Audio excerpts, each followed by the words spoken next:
Hi, everyone. Can you hear me? I hope we've got this right. I'm so sorry. Ah, all right. So I'm just going to read the. Okay. So, what craziness. I apologize.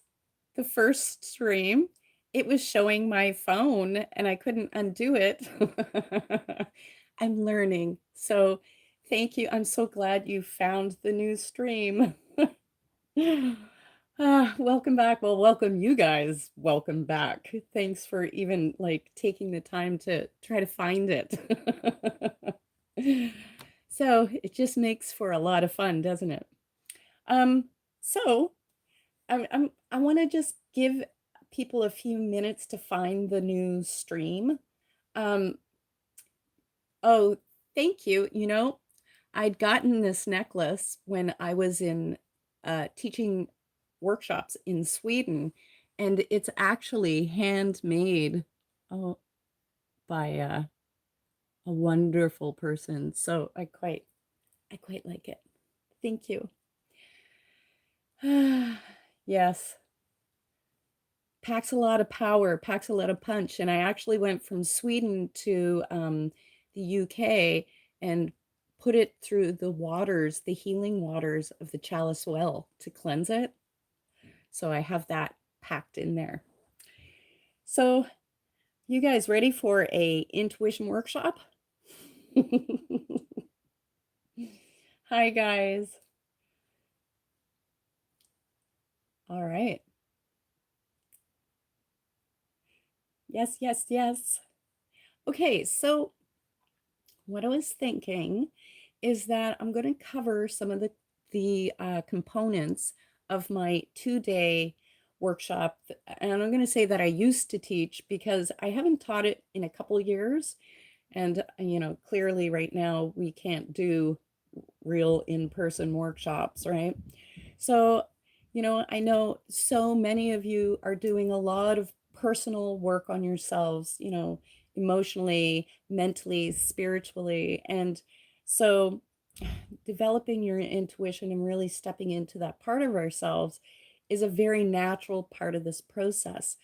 But, I speak to so many people, and a lot of you guys don't believe in your ability or believe that like I'm not as intuitive as, and you're looking out there at everyone else. So, or, my intuition isn't strong and all of this self chatter.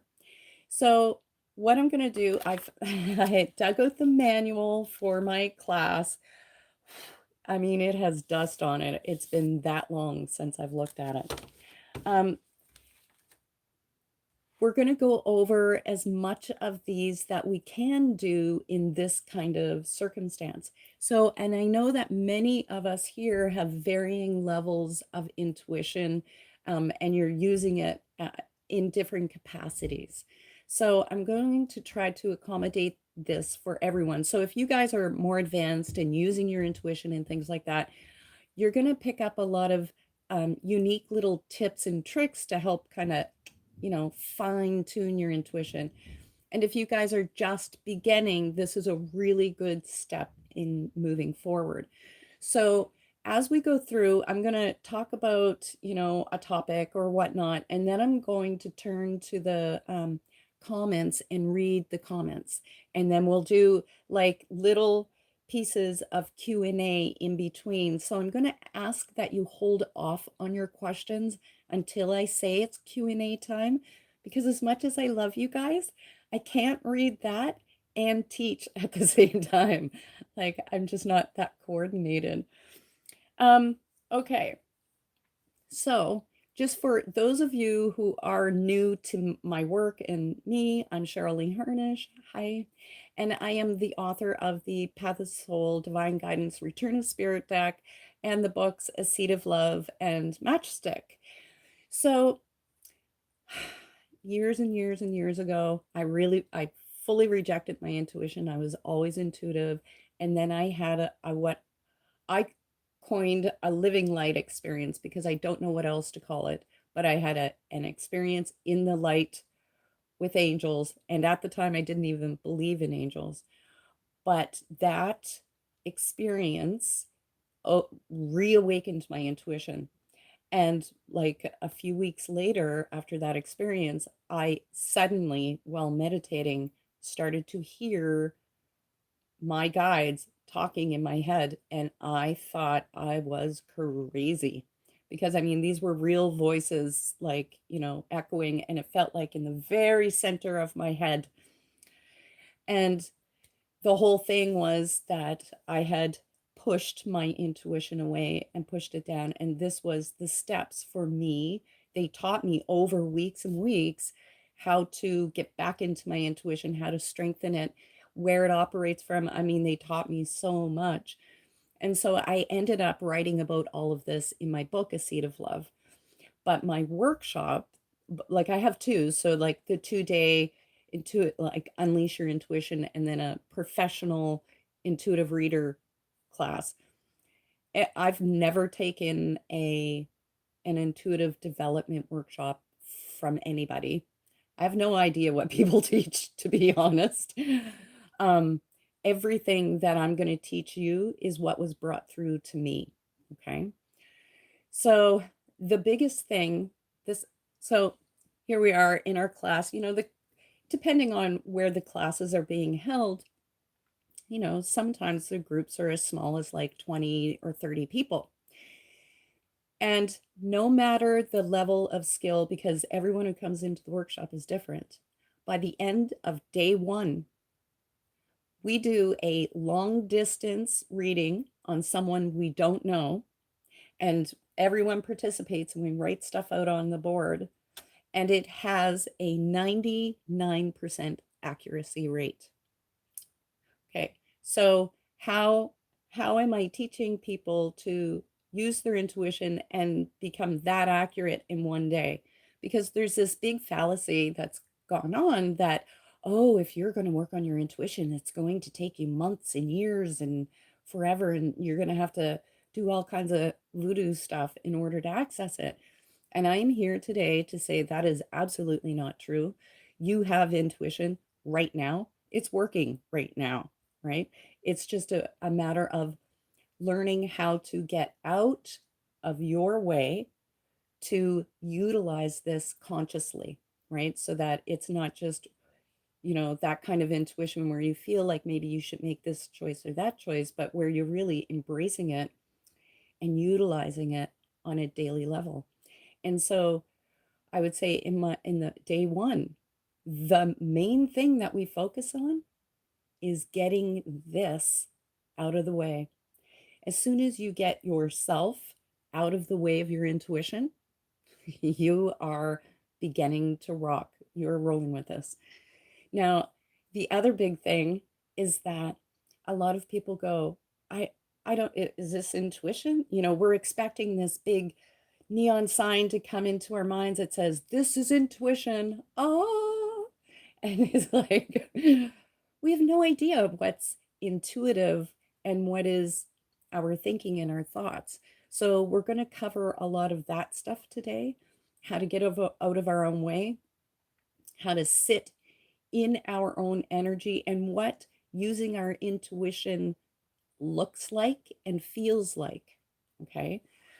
All right. So I'm going to get our notes here, and I'm just going to get over here to this.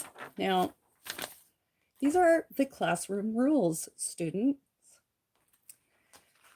When we are sitting in class, this whole workshop that we're doing together here today is based on love. And I mean love as in L for learning, which means you need to put yourself in the mindset that you are learning this process. It's not about being harsh on yourself and judgmental on yourself. It's about being kind to yourself and giving yourself the space to learn and maybe make mistakes and feel your way through the process, right? The other one is open. And we're going to talk about that. Last night, I uploaded the heart breathing meditation, and this is a big part of using our intuition. So when we're talking about that as a part of the course, it's about learning to be here with your heart open, energy open, open to whatever comes, and open to the learning process. Okay. So the V is for vocalize. Now, when we're in the actual classroom and we're learning one on one, it can be really scary to begin to share this intuitive information that you're starting to receive. And that is also a big part of getting ourselves out of the way because, when we are receiving things intuitively, as far as with others, it's about being in that place where the thinking mind, ego mind, or false self is not interfering in this process, and we're allowing ourselves, like, being brave enough to be able to share what it is that we're getting, because that's the only way that we can know if what we're getting is accurate and if we're heading down the right path. So it's really about allowing ourselves this expression. And the last one is evolve. So when we're learning to use our intuition, we are evolving, right? And that means that things will feel uncomfortable. It won't be always the solid, stable, known, steady that we like to reside in. We're kind of more in the uncertain grounds where it feels a little bit more unstable, and we literally have to feel our way out. So to be okay with that feeling or discomfort of not being 100% sure, because it's only the thinking mind that says that it needs to be sure of something. Okay, so normally when I'm doing this in the classroom, I have this big garbage can set up by the door, and it has a sign on it. It says place ego here in the trash can as you come in, because everything that you're going to do, I mean, today, over a lifetime of using your intuition, is going to be learning this whole journey. Ultimately, even though we think it's about just learning to use our intimate intuition, it truly is learning how to be present in this moment without the false self, or getting enough space away from the false self so that we are here as awareness. And this whole process, if you take it away from this, like, oh, I need to open my third eye and open my crown, to I am awareness, this universe is awareness, every soul incarnated is the same God awareness, and we are all connected. And when you start working from that premise, it really begins to make it easier for what the process of settling into this and letting go of that linear thinking logical mind, right? Okay. So we're going to start with just a self check-in, because when you're working intuitively, and really throughout the day anyway, we should be doing these self check ins, which is, how does your bottom right now, just pay attention, how does your bottom feel in your chair? How does your back feel? What's going on in your belly, in your chest? Let your shoulders relax. It's about bringing your focus and attention in here into this process, instead of being thinking that you need to be on sensor alert out here. It's very much about coming back into yourself. Okay. So, as much as possible over the hour, I'm just going to ask you to try to remember your breathing, and remember how your bottom feels sitting in the chair, and to remember your body and the space around your body. Okay. All right. So, these things may not seem related, but as we get through this, and especially I do hope to do a few parts, like part 1, 2, 3, and 4 and start working down on the advancement levels with the intuition through these live videos. So this class is going to be about this. We're creating a foundation, and this is going to be a very solid, stable foundation that you can really rest in as you begin to learn and go deeper into your skill in developing it. So in the classroom, we talk about intention, okay? And intention, we talk about that, we hear about it a lot. Oh, I'm going to set my intentions for, or I'm going to do blah, blah, blah. Now, because we're in quarantine, I don't have a lovely assistant to volunteer. But normally, I get 2 people to come up at the front of the classroom. And I give one of the students one of my art prints, fractal art, and then the job is that the person who's holding the art print is going to formulate their plan as to how they're going to send this loving energy to the other volunteer. And I say to the sender, okay, now just hold that fractal, take a look at it, feel the energy, and get certain within yourself how you want to send energy to them, and really set your intention in what you want to do. Now, oh, I forgot to tell you. Okay, so when they first come up, the receiver, we use dowsing rods, and I'll let other students will measure the energies too, so that it's not like just me, messing with the dowsing rods, but we'll measure the energy of the one who's going to receive. And usually, naturally, our aura sits at about an arm's length around us. Okay. And so we'll measure it. And then, I give her the other student the fractal, and they set their intention. And I say, do not send energy, just set your intention. And so I usually give them about 2 or 3 minutes to do that. And when they say they're ready, then we measure the receiver's energy again, even though the sender hasn't sent anything. And just by simply setting their intention, it literally begins to clear the way and arrange things in energetic form to what it is we are intending, because that person who was intended to receive energy when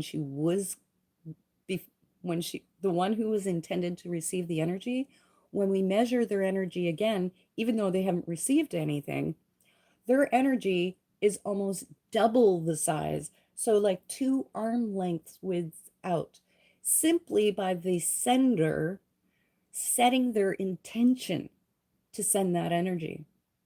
So why are we talking about this if this is intuition? Because it's really important that you do that sort of self check-in, you come into yourself, and then you take the time to quiet within yourself and set the intention of what you want to do. So before I do readings, I always, take time to tune into the person before the reading. And I always say, okay, Spirit, what does Jane or John need to know? Help me to bring through the messages that they most need. Help me to be a clear channel and to remove myself. And they know what I mean by that. I mean, remove human Cheryl out of this process. Let me get out of the way, right? So setting your intentions is going to be a really big thing with using your intuition. Okay, sorry guys, I am coughing and sniffly and stuff, but I'm not Corvid or anything, just so you know, but you're going to have to put up with it. So when I'm doing personal readings, I just want to hear, I know there are some of my peeps who've had readings with me, and if you guys could chat on the live chat to say, okay, so when I sit down, with someone to do a reading, I say, okay, now I'm going to ask you a lot. Do you understand? Do you resonate with this? Do you get what I'm talking about? And the reason I'm saying that is because I literally have no clue what I'm talking about while I'm doing this reading. And I really don't. And I'm only going to ask you to tell me, yes, you understand, or you resonate with that, or whatever, but to not give me information as to why it's a yes for you. And as a matter of fact, I don't want any information from you at all about you or your situation. So, why am I saying that? Because we have been so conditioned, from childhood, and especially the educational system. Thanks for an education. However, it conditioned us to use the left side of our brain. And it taught us that we must be logical. We must find an answer. We are rewarded for trying to think ahead and fill in the blank. You know, if John has X dollars and spends this much, how much money does John have? And year after year, we are programmed with filling in the blanks, right? With the thinking mind. And not only that, we're rewarded. Who knows the answer, class? And everybody puts up their hand and they're like, oh, I do, I do. And so we're conditioned that we have to know the answer. We have to be pre-prepared. We have to work from this logical side of the brain. And so when we're working intuitively, it is about making this switch to the right side of the brain. So the right side of the brain is where your creative faculties and your intuitive faculties make that big connection. Okay. And there was neuroscientists had done this study on the human brain on live subjects, and they found when they stimulated a part of the right temporal lobe area, like so in around the temple here, that when they stimulated that area in a particular way, that it would induce OBEs, out of body experiences, and induce somewhat like near death experiences and stuff. And that's why they named it the God spot. But it all that is the physical location that we energetically connect into the source out here, right? So a lot of your work starting today is going to be around getting your own self out of the way. So a lot of what I'm going to teach you is to begin making that switch to the other side of the brain, to operate more from the right side, which doesn't know the answers, isn't logical, comes in abstract symbolic ways, that sort of thing. Okay. So when we are working intuitively, and I've I've said this for years, I could be eating a big fat juicy hamburger, have a cigarette in my hand, a shot of whiskey, and be cursing at the person down the road. And I would still be intuitive. My intuition would still work.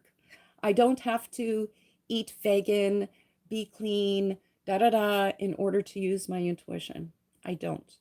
However, with that said, there are some things that I can do and you can do that really help to facilitate the flow of our intuition.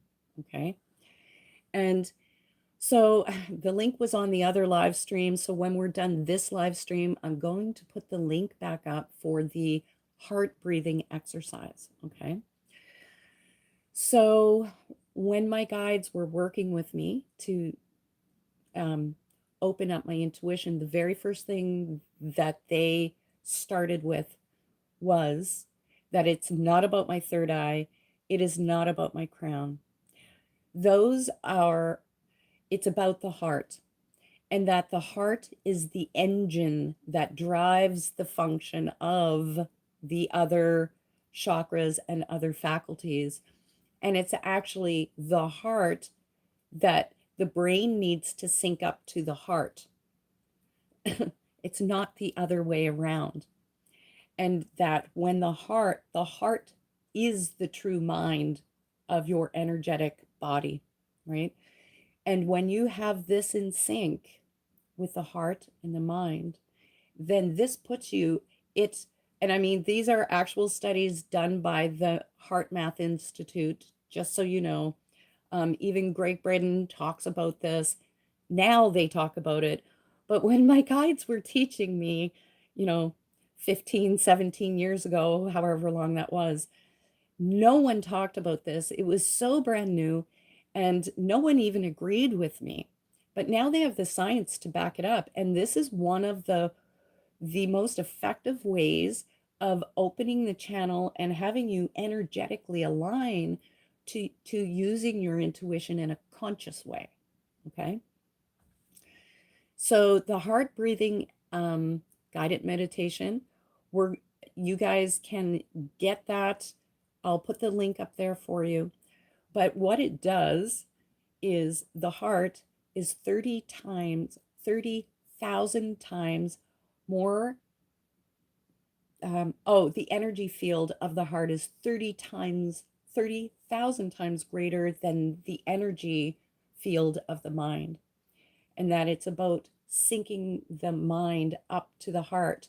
And that when this happens, when you breathe slowly, touching your heart, feeling gratitude, love, and compassion, it begins to synchronize the brain and heart into one coherent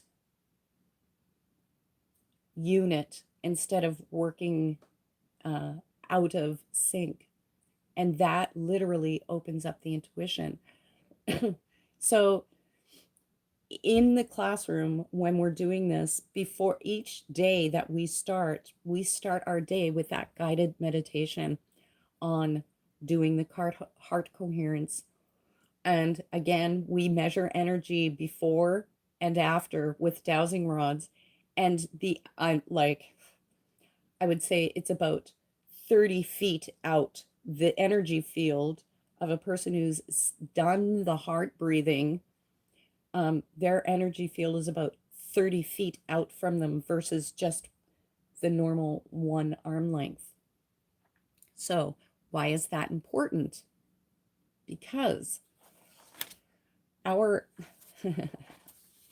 so in the heart breathing exercise, it talks about having the energy move up out of the crown like fireworks or a fountain, and then it comes down around your feet and it begins to cycle.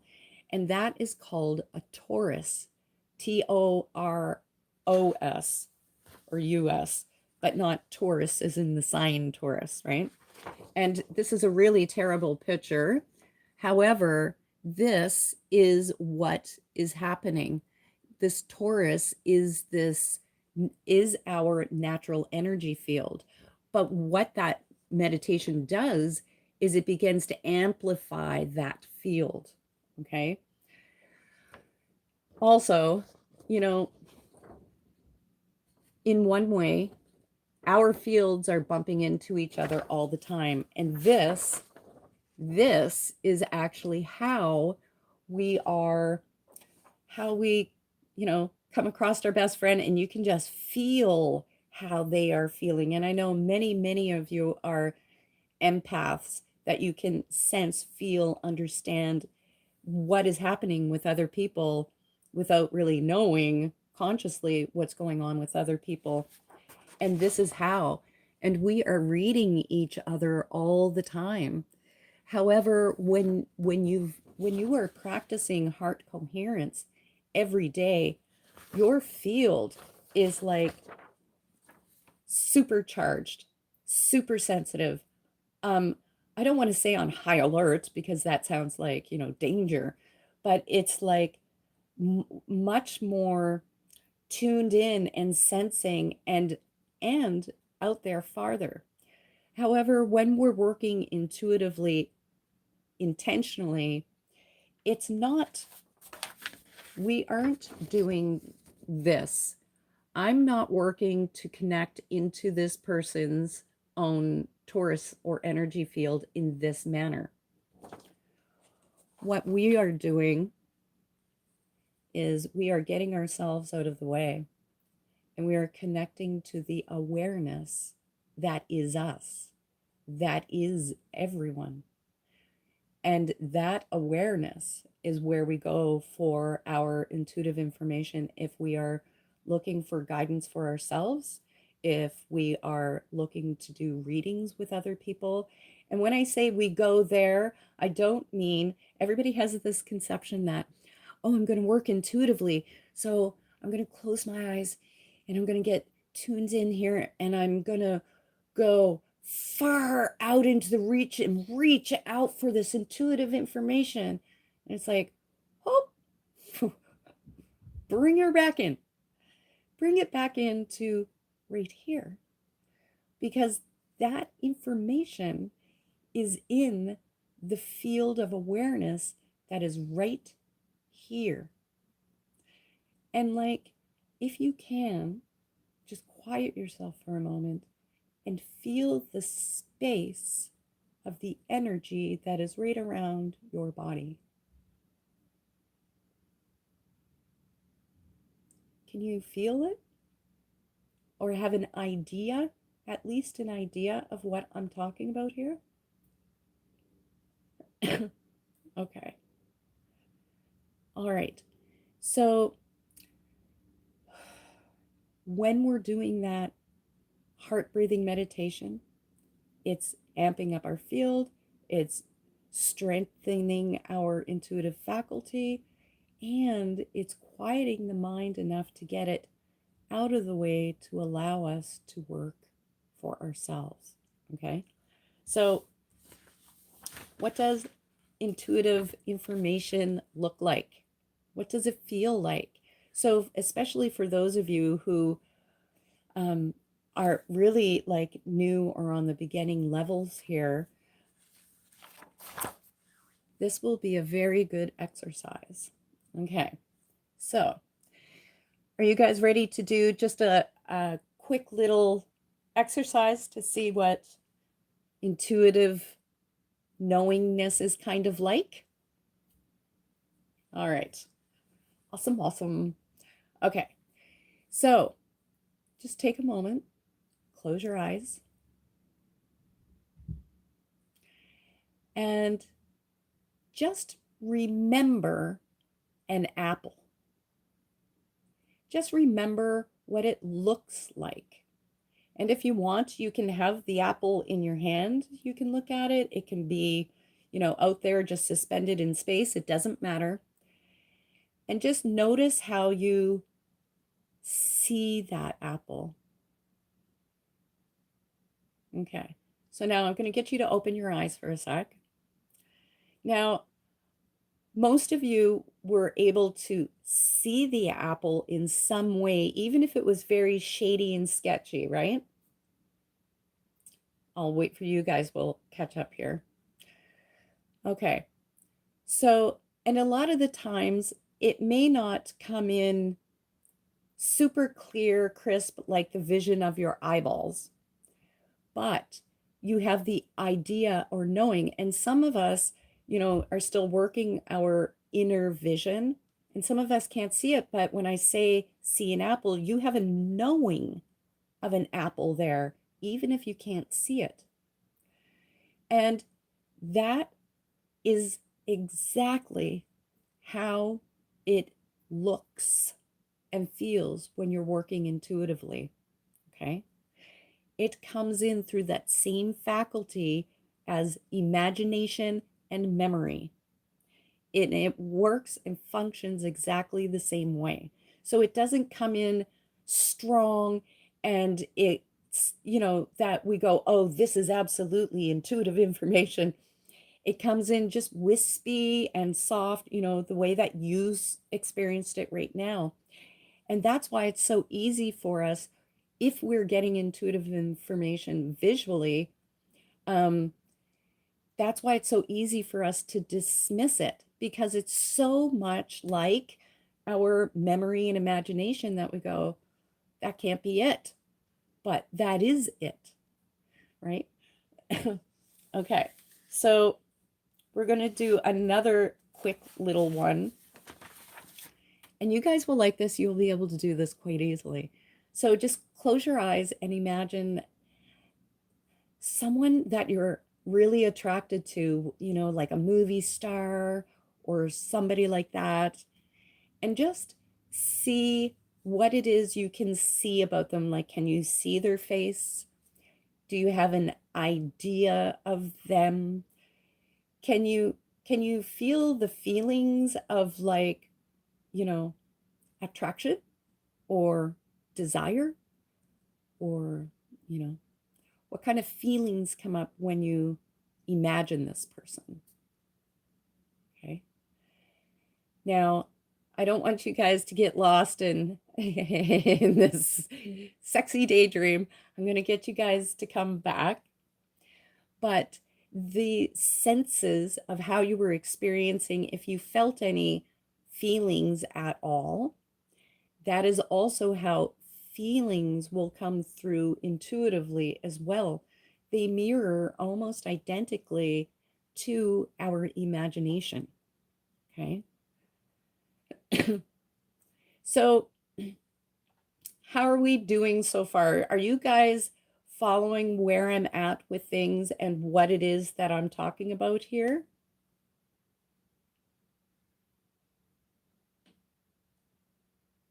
So far, so good? Okay.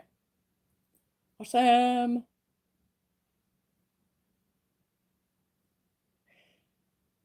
Okay. If you do not understand, simple. Just breathe, watch the video again later, pause it when you need to contemplate the things that I'm talking about. Because if you're not understanding, sometimes it's because we have resistance, but sometimes it's because it's so important to us that we get energetically kind of staticky and then we can't take in the information. So if you watch it once or twice, you will understand what this is that I'm talking about here. Okay, guys? All right. So let's do a quick Q&A before we move into this next part. So if you guys have any questions about this so far, feel free to ask.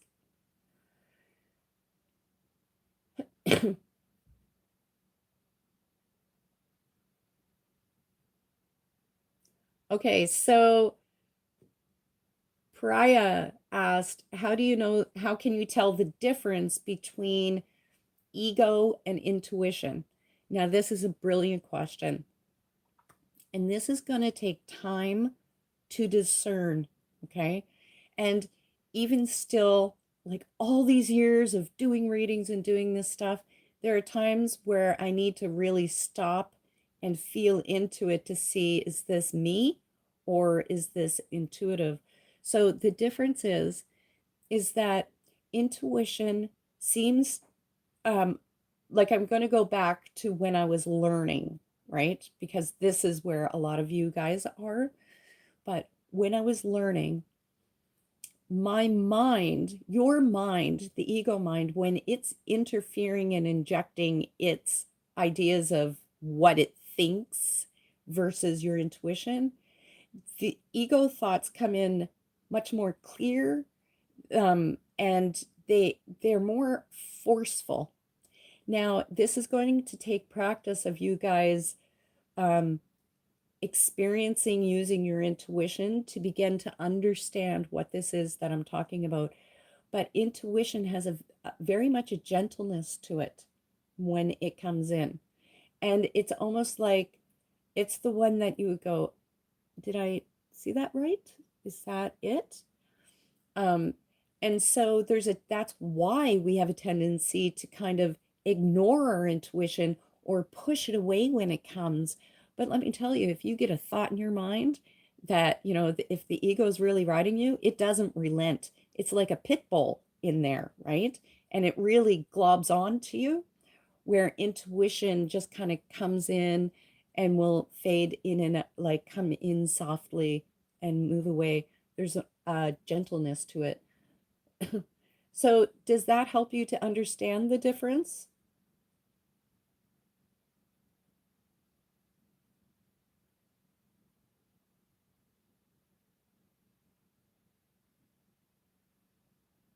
Yes, your first thought is usually right.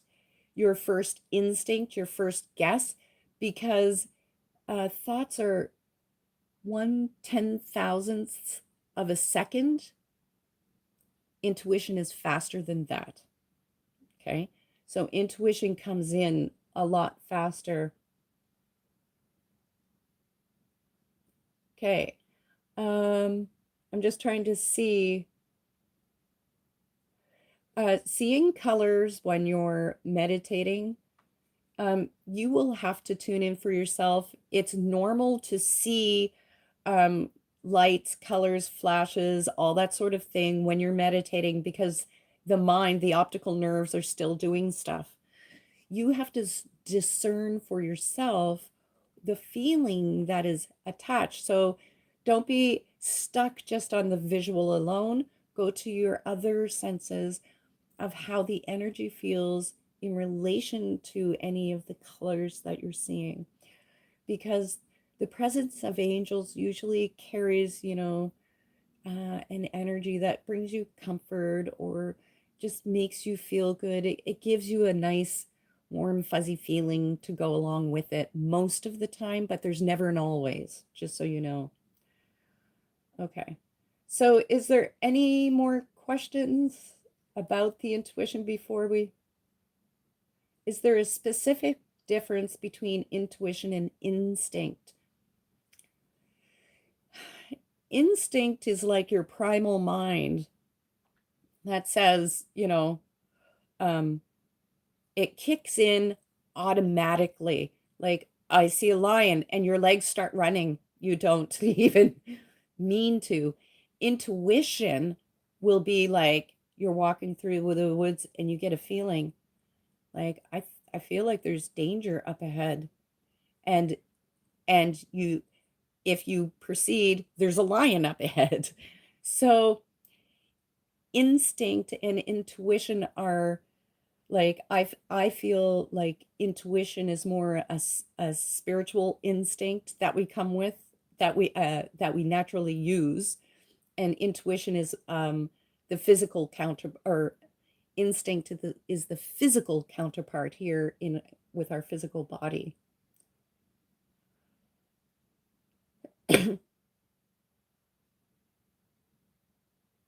Does intuition have to feel good or relief? Nope. Nope. Lots of times I see things intuitively and I am not relieved at what I see. Um, that's a misnomer, I think.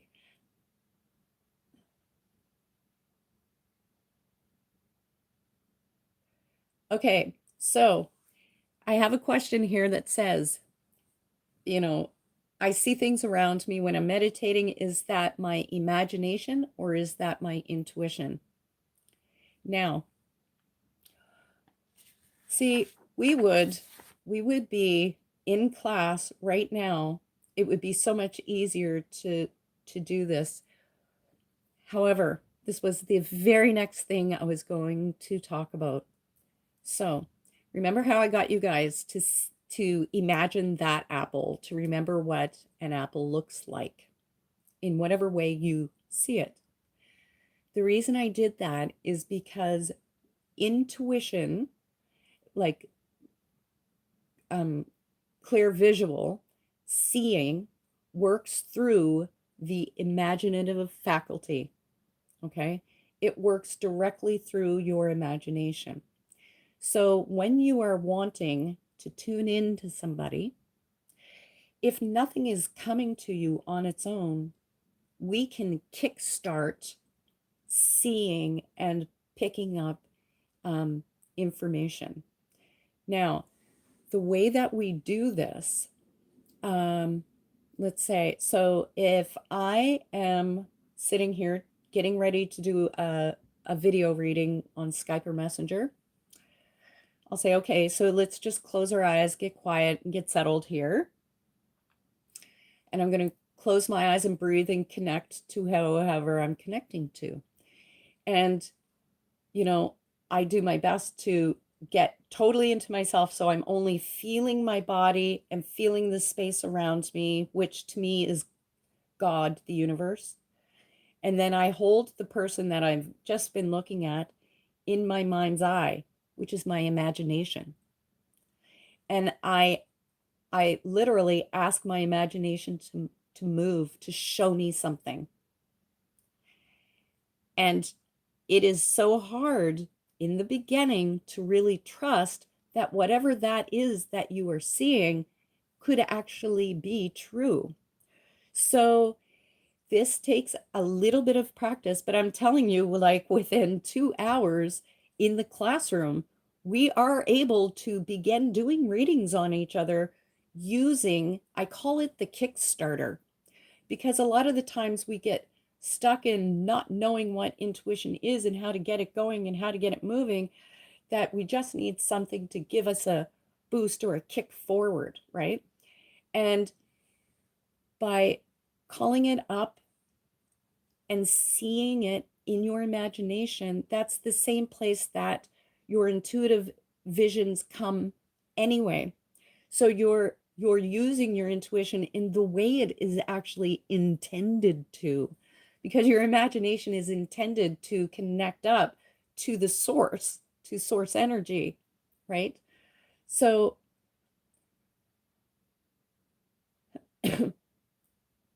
okay.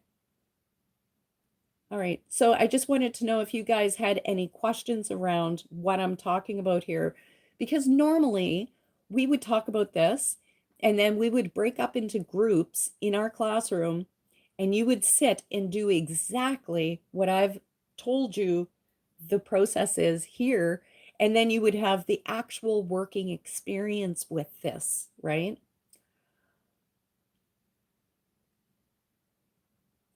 Okay.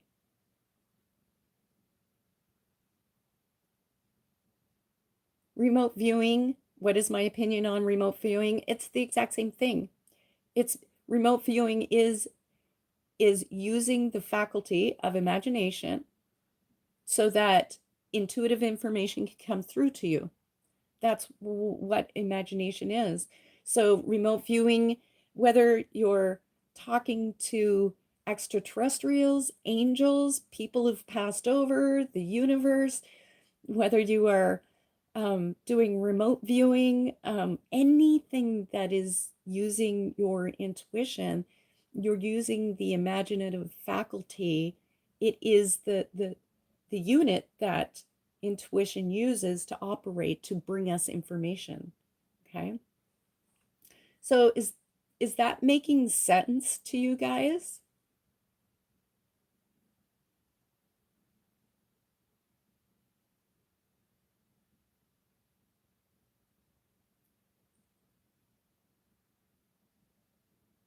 Okay, so I had a really great question by Michaela is, do you have to be able to visualize or is it okay to know?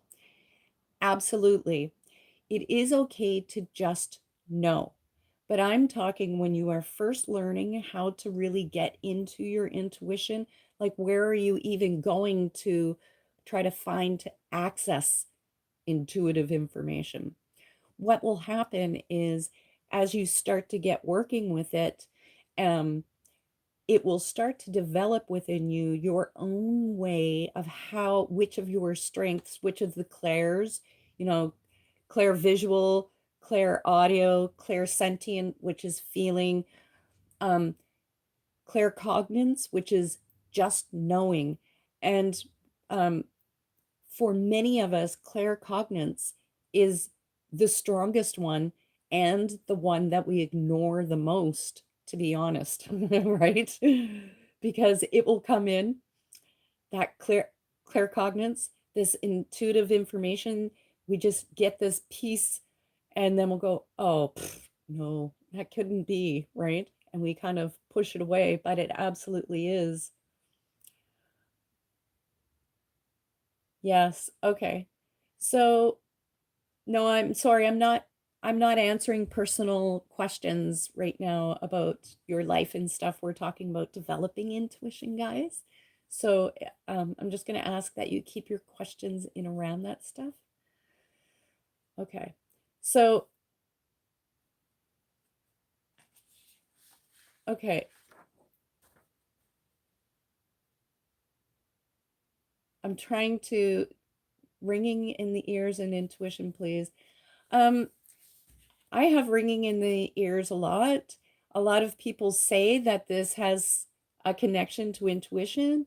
I personally have not experienced that, and I haven't had it increase my intuition, decrease. It has, for me, ringing in the ears has had no correlation to my intuition whatsoever. That may be different for you. It just hasn't been my experience with, I've been doing this for years, and I haven't had anyone say that the ringing in the ears actually did connect to a spiritual awakening or any of those things. It is possible and it does happen for some people. It's just I haven't had that. So, yes, sometimes you can see things intuitively better with your eyes open. And a lot of the times it's when I'm working, especially doing mediumship, my eyes are open, but they're slightly out of focus.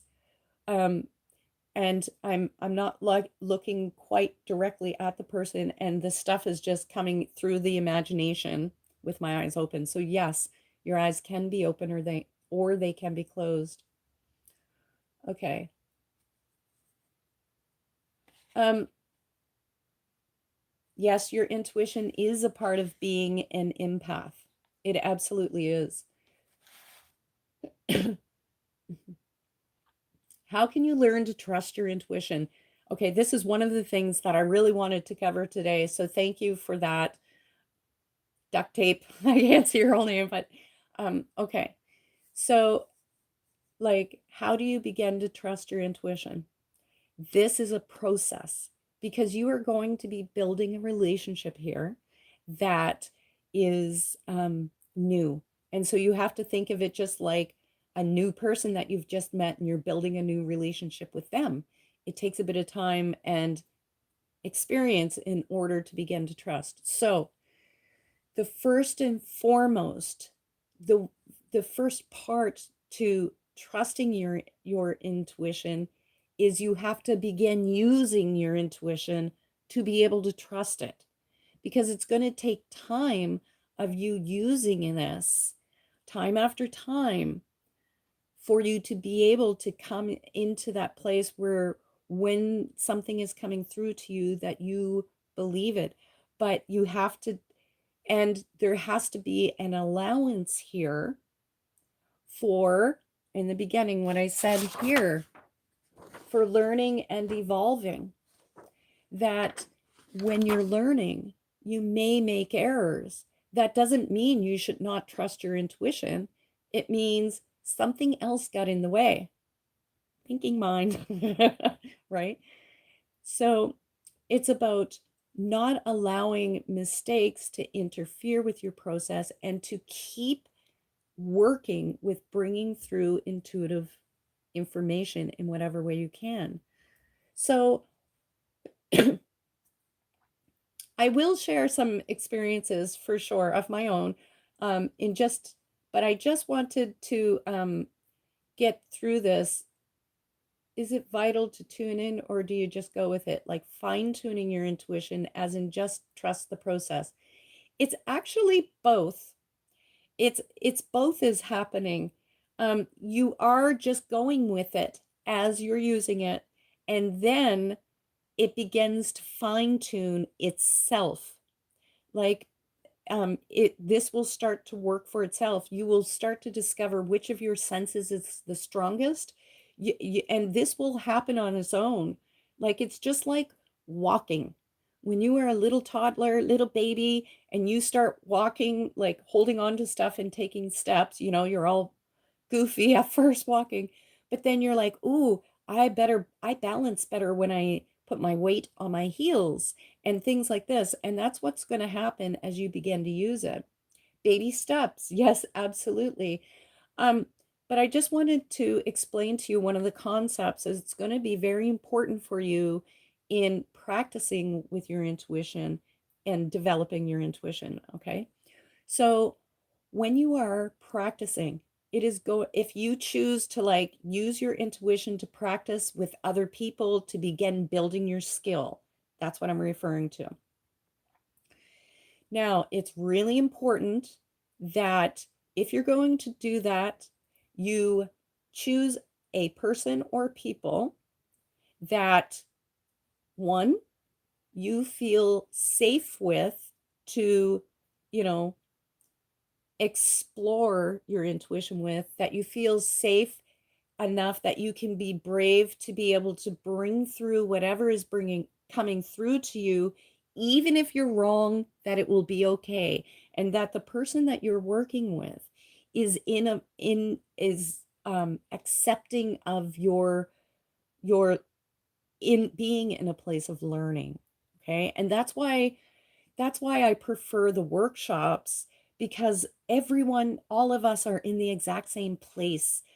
Thank you for the donation, Wise Heart. I really appreciate that.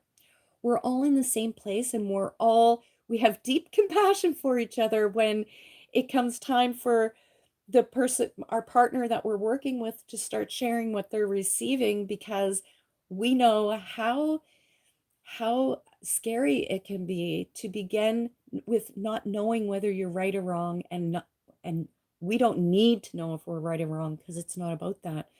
But having somebody who can have that compassion and hold space for you to allow you to bring through information.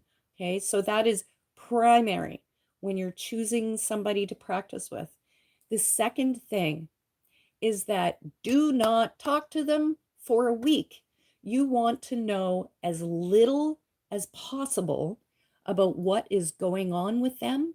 So, like, no texting about, like, well, I mean, you can text, but I'm just going to say, if you want to build your intuition, just decide that you are really going to limit your talking to the very, very superficial, so that when you begin working intuitively, thank you, James. Thank you very much. When you begin working intuitively, that I lost my train of thought. I'm sorry. Um, what was I just saying? It's like crazy deja vu. Um, yeah, it's not about knowing, right? Um, so if you are talking to the person you want to practice with all the time, you know every single thing that is happening for them. And it makes it really difficult for you to intuit new information. So I'm just going to share with you. So, at this time years ago, when my guides were teaching me, this is what I would do. And so, because I'm very reclusive naturally, I tend to stay away from people a bit. Um, I needed a way to practice. So I purposely didn't talk to my mom or my sisters. I didn't talk to a lot of my friends very often. And I would sit, meditate, do my heart breathing, and I would get a pen and paper, and okay, for example, I would imagine my mom. And my mother lives on the other side of the country. And I would go, I wonder what my mother's done today, been doing today. And it would be ridiculous. I would see her with a tall 10-gallon cowboy hat on, with a broomstick, galloping around in a room. And I went, oh my Jesus Lord, this is ridiculous. Ridiculous.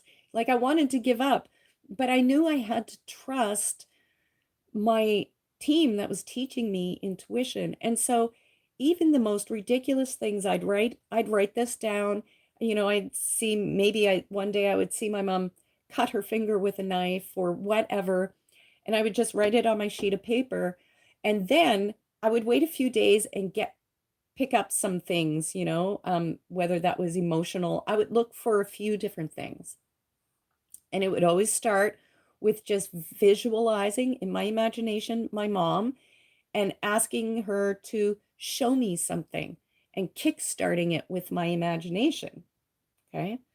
So then I would take that sheet of paper and then I would call my mom. She wouldn't even know what I was doing. None of my friends knew what I was doing. This was my practice for me because I was a chicken and I was afraid to just one-on-one start doing like intuitive readings. So if you want a really great way to be able to practice this, what I'm telling you now is a really safe way for you to begin to practice. And then you just talk to them and start asking them, "Oh, so did you have anything to do with like a to my mom, a 10-gallon hat?" And she started to laugh and she goes, she runs a really beautiful retirement home for seniors. And she goes, "Oh, yes, I had a cowboy hat on and I was riding the broomstick and hee-hawing around for the residents in the thing." And I'm like, "Are you kidding me? For real?"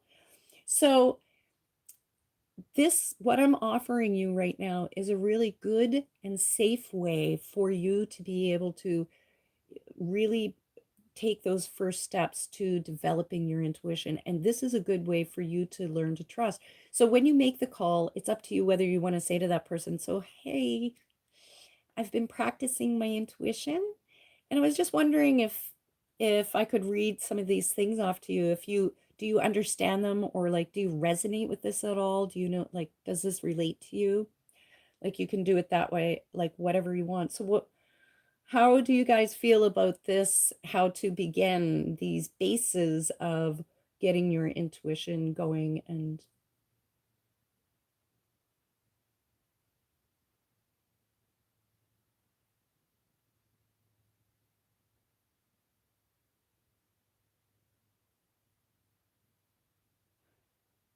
okay, so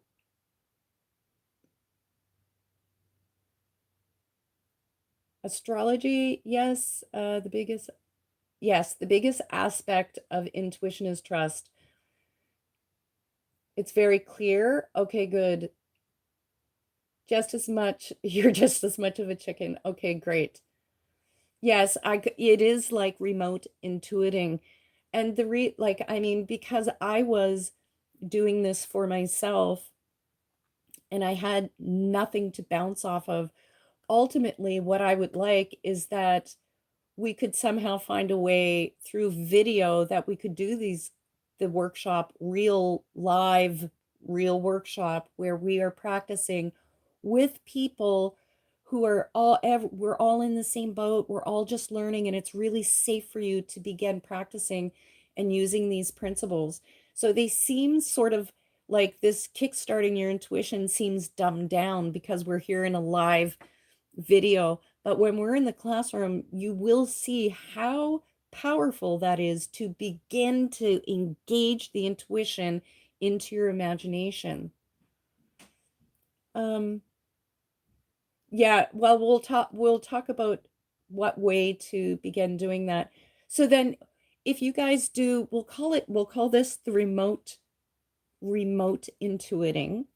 And then when you feel brave enough, that's when you're going to say to someone that you know, and preferably someone that you don't talk to very often and aren't up on their current news. And you can do it by video, right? You can do it at a distance, because I want to remind you that there is no space, time, or distance between us.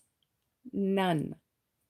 I can remote view, heal, intuit on the other side of the world, or I can do it with you right here. It doesn't matter. And it's really about wrapping your head around the fact that we are universal consciousness. We are pure awareness, and we are one awareness individuating itself in these bodies, but it's one awareness. And there's no space, time, or distance between us. And we are all tapped into that field. Okay.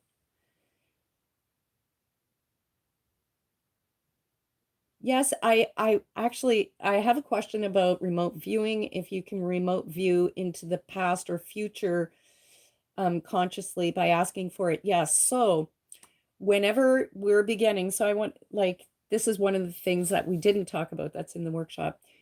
Before you begin, you are going to ground yourself. So in the guided meditation, we do grounding and then we open up the heart, right? And then you are going to set your intention. You're from your heart energy. Just say, okay, whatever words work for you. Okay, universe, God, whatever, you know, I I I'm I want to see what's happening with so and so to work my intuition to begin building this relationship with my intuition. What can you show me or what can you see? And set your intentions beforehand. The grounding is important.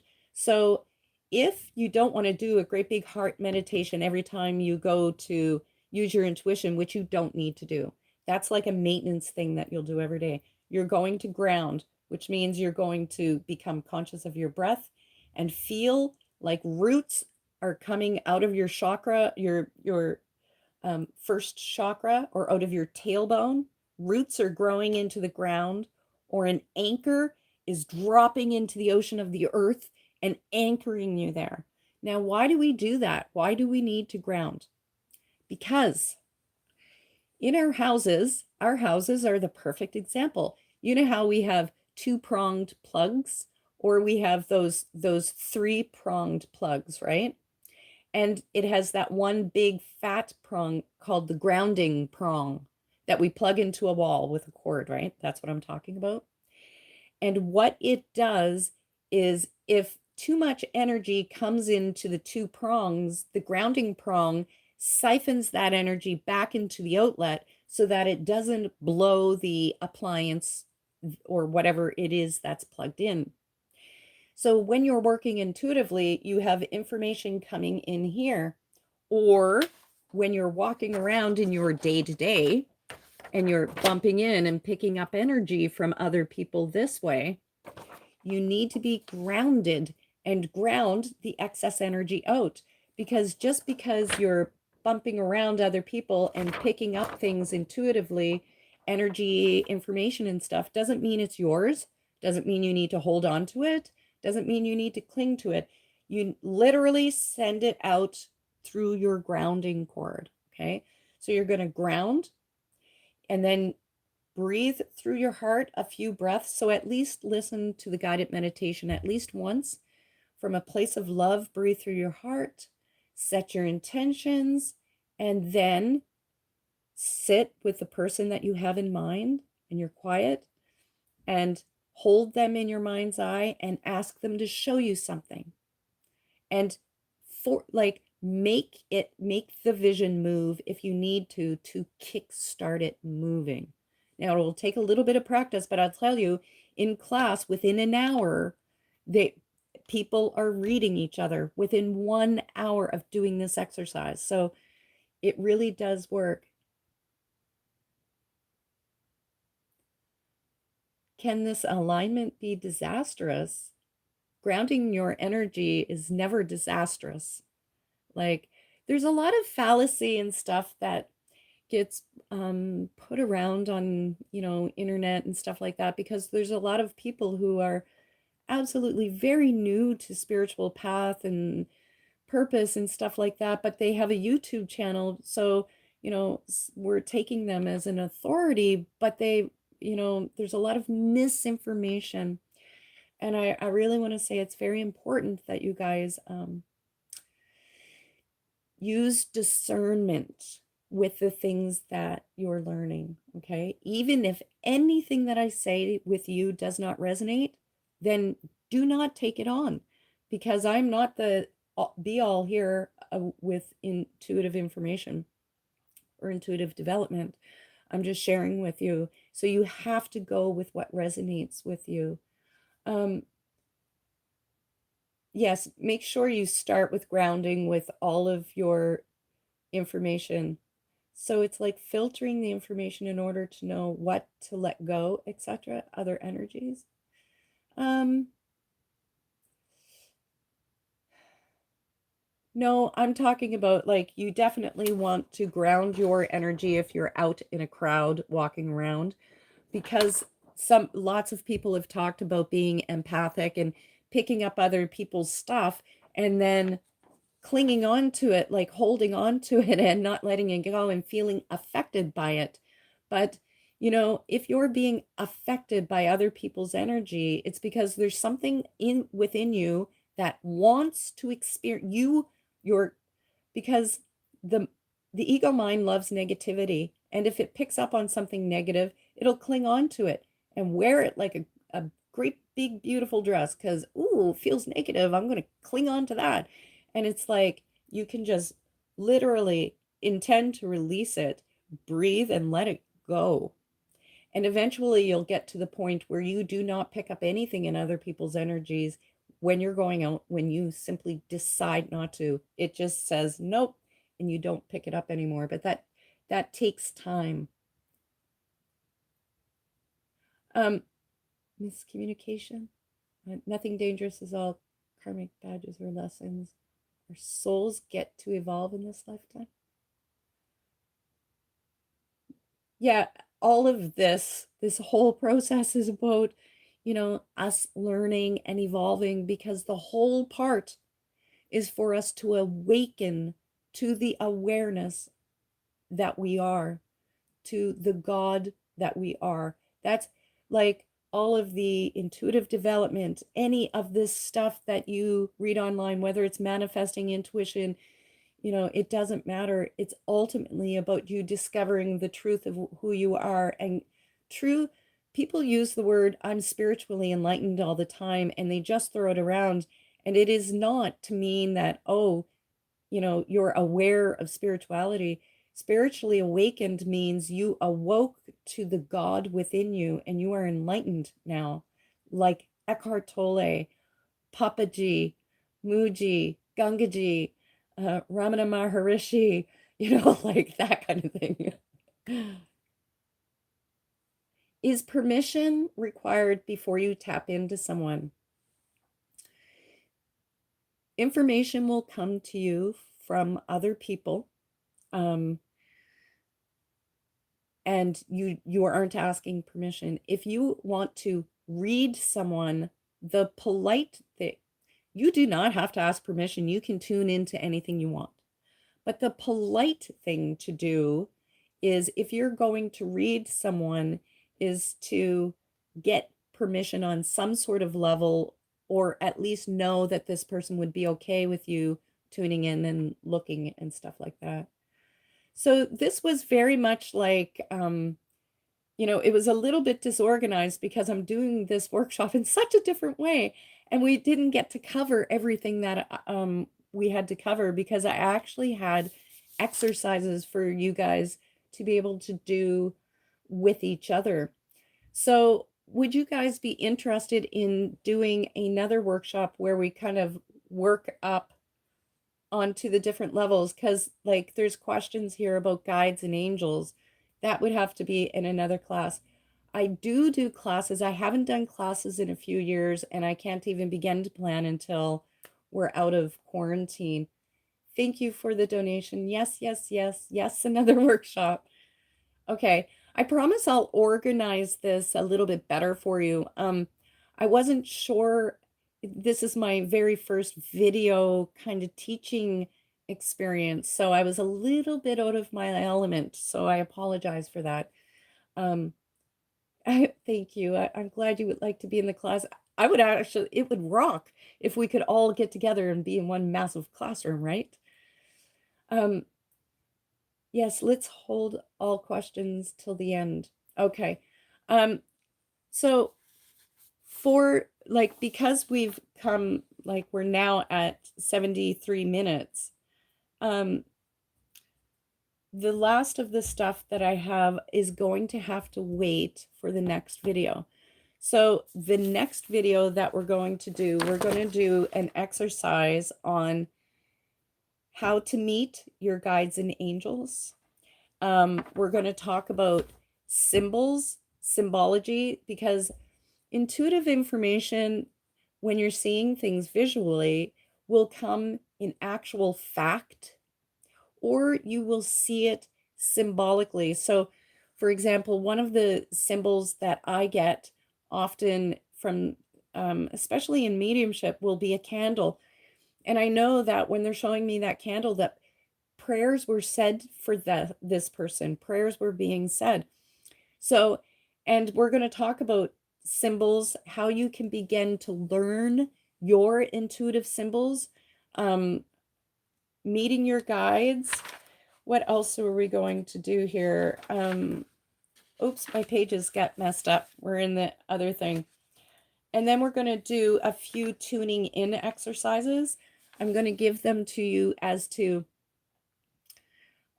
so your homework between now and the next video is remote intuiting, getting out of your own way. That means your logical thinking mind, that one who is talking to you, that's telling you, oh, this must be bullshit.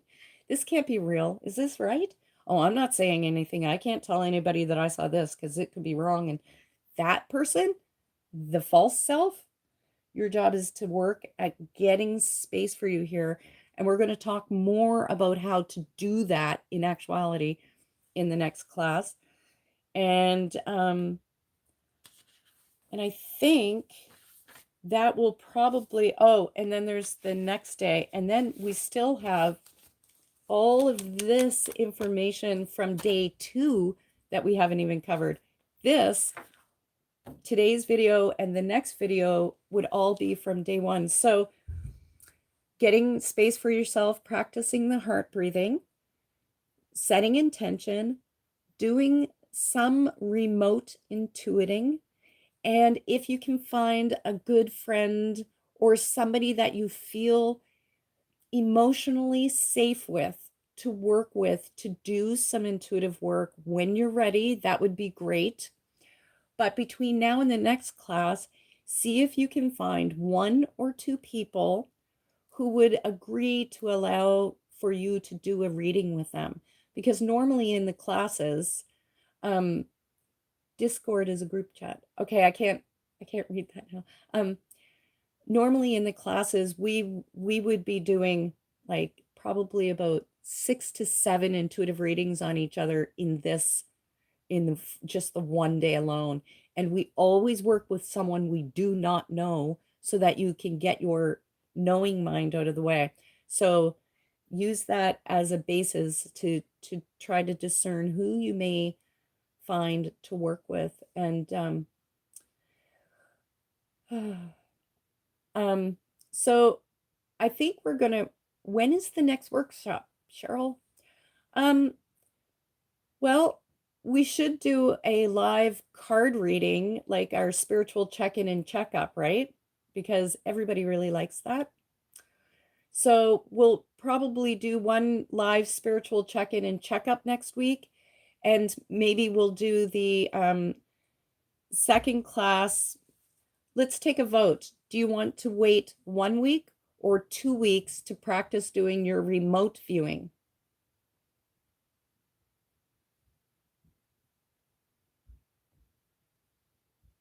Pick a card. So card reading, I'm saying I like to do one live pick a card reading in the week. It's really fun. I love doing the live pick a cards. Okay, so everybody has a different opinion. So what I'm going to do is go back later and read through that to see kind of what the group consensus is. But it'll be within the next week or 2. For right now, you guys have that homework.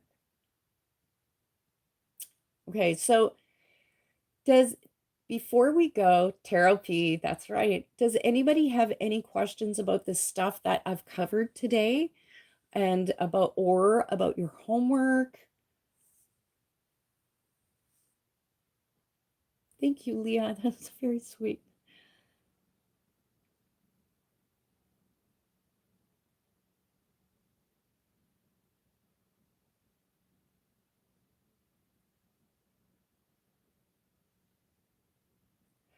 How often to do the heart meditation?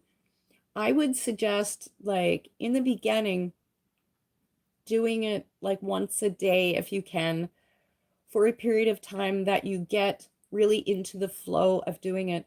Like I meditate every day. I actually have a practice that it's an hour and 15 minutes from start to finish. And I do that rain, shine, no matter what is on my schedule, that comes first. Meditation is a huge component. And if you can't do that whole big part, at least take time to breathe, inhale and exhale for at least 5 second inhale, 5 second exhale, sorry. In the heart chakra, you're breathing into your heart, not your mouth and nose, as if the air is coming in, and you're holding feelings of love, gratitude, or compassion. And even just a few minutes of that, like 5 or so.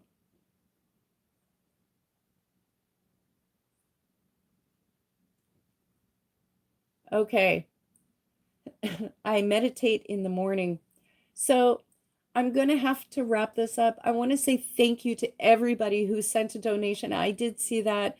It helps to keep the channel ad free. And I really do appreciate that. Thank you. And thank you. And I will be better organized for our next class, and we're going to have like functional things that we're going to be doing and have it going. Okay. So I want to say I love you guys. You guys are so awesome. I will see you again very soon. Get practicing. Get practicing. Okay. Bye guys. I'm going to have to hit the X. See ya.